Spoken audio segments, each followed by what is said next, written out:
Senator Roberts. Thank you, Mr Deputy President. As a servant to the people of Queensland and Australia, I speak on the Treasury Laws Amendment 2023, Measures No. 1, Bill 2023. One Nation supports an efficient, honest and fair tax system.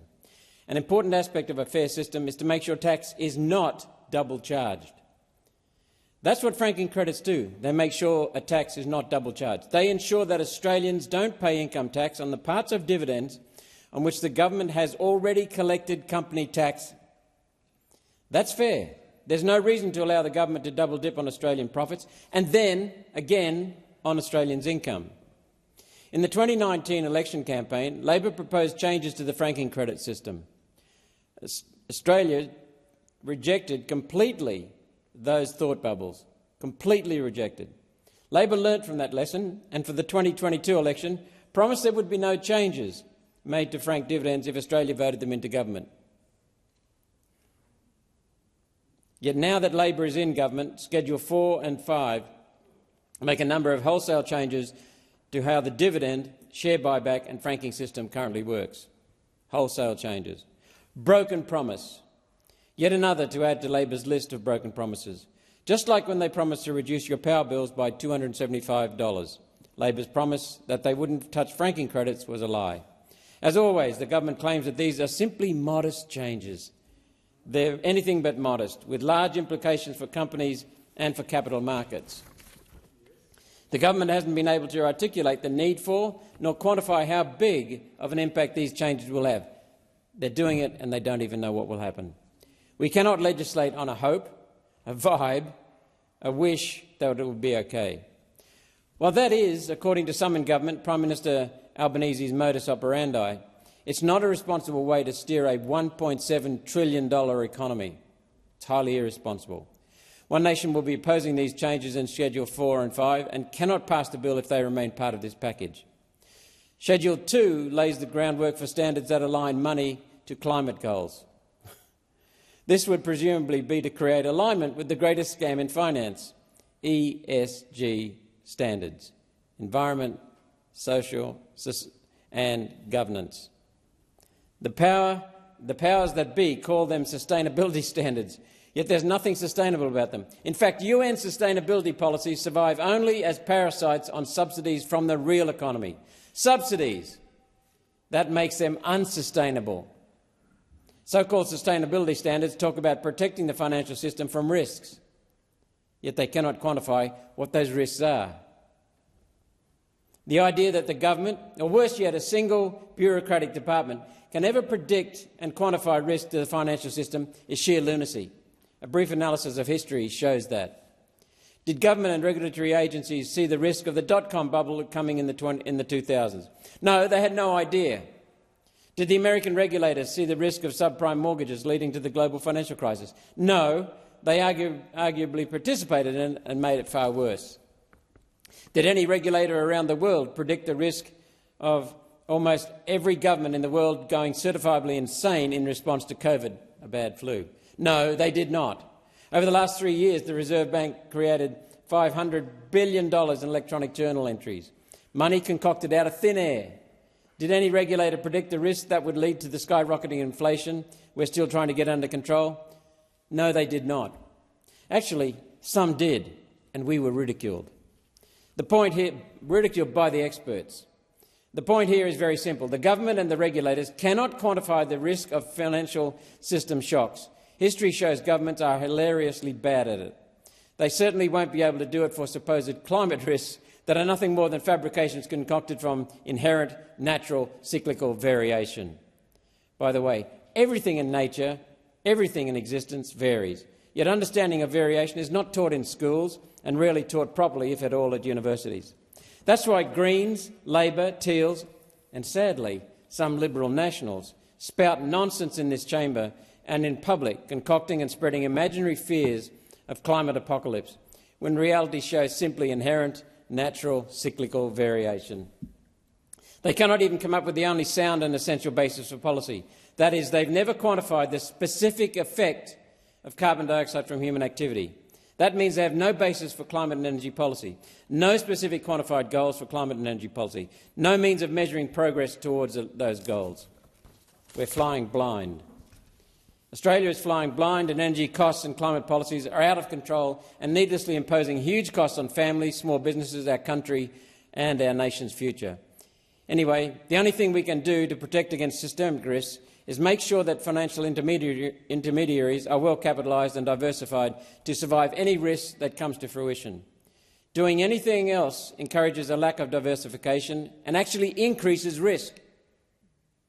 I don't believe in this climate apocalypse nonsense, this climate fraud. Yet even for those who do fall for this illusion, there's no serious risk to anything.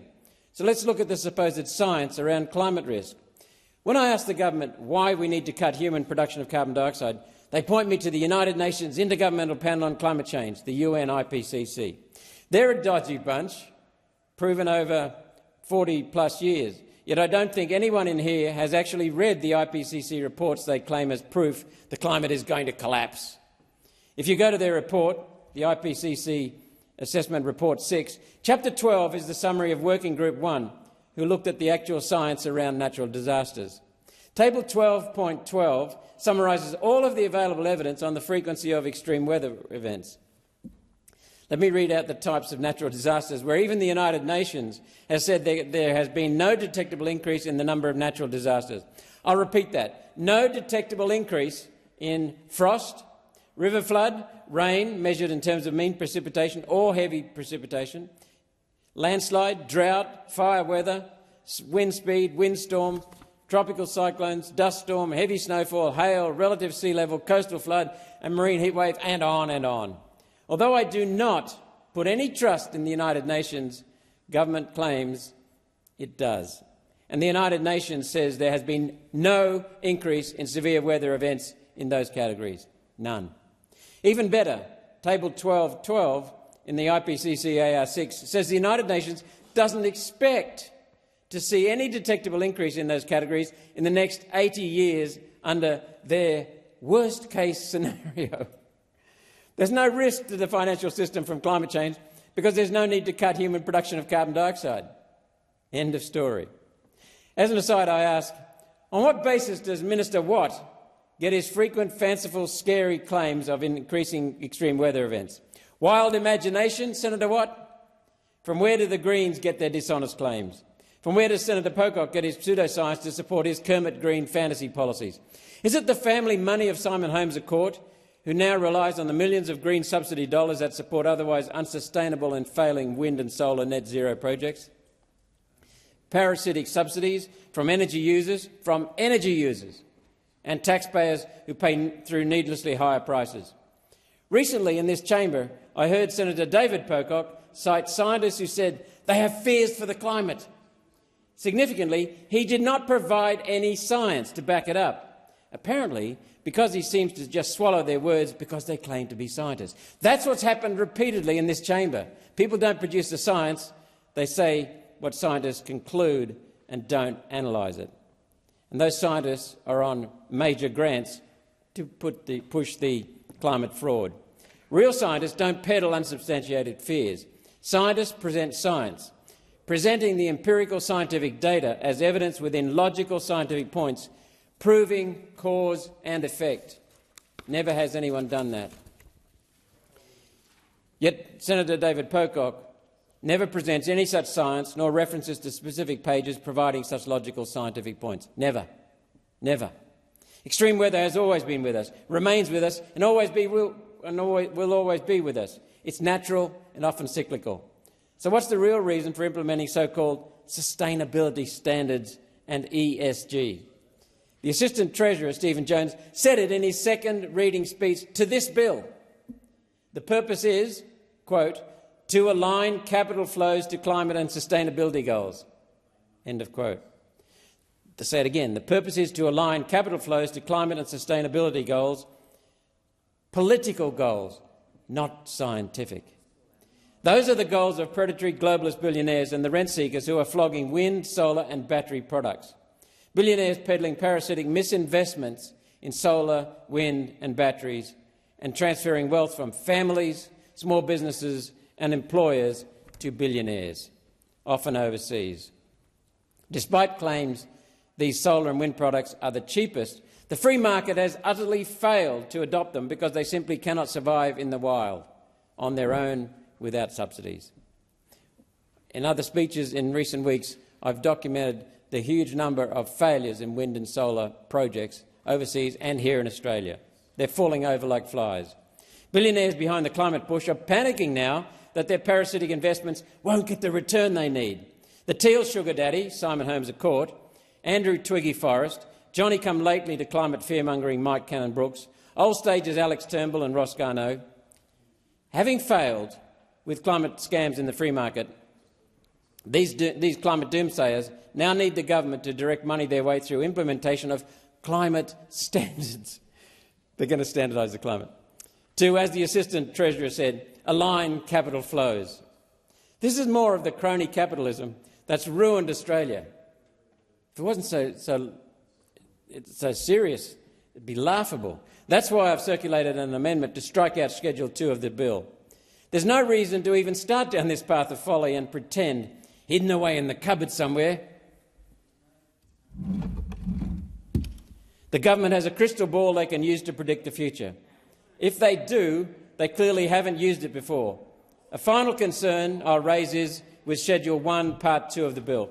This gives ASIC the power to use, quote, assisted decision-making processes, end of quote. That's their label.